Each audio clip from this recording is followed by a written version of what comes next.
আসসালামু আলাইকুম রহমতুল্লাহ। আমি মোহাম্মদ এমদাদ। সুন্দরবনের বাওয়ালিদের পক্ষ থেকে আমরা কাজ করছি সুন্দরবনের প্রাকৃতিক চাকের মধু, মাছ ও কাঁকড়া নিয়ে। তো তারই ধারাবাহিকতা আজকে আমরা আসছি সুন্দরবনে।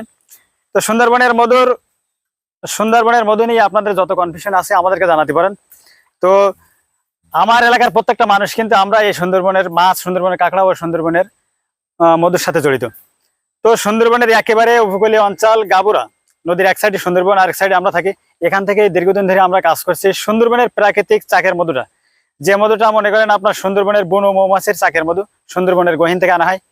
আর আমাদের এখান থেকে আরেকটা মধু পাওয়া যায়, সুন্দরবনের বক্সের চাষি মধু।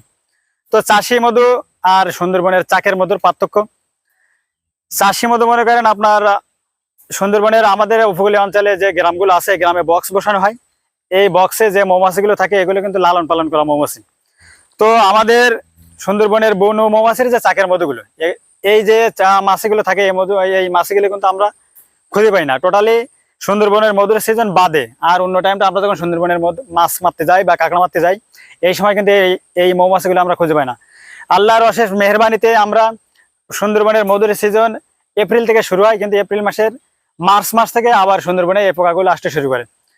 তো এই সুন্দরবন আমাদের মায়ের মতন। এই সুন্দরবন আমাদের উপকূলীয় অঞ্চলের মানুষের প্রত্যেকটা পরিবারের জন্য জীবিকা নির্ভর একমাত্র পথ। ভালো থাকুন, সুস্থ থাকুন, সুন্দরবনের সাথে থাকুন। আসসালামু আলাইকুম।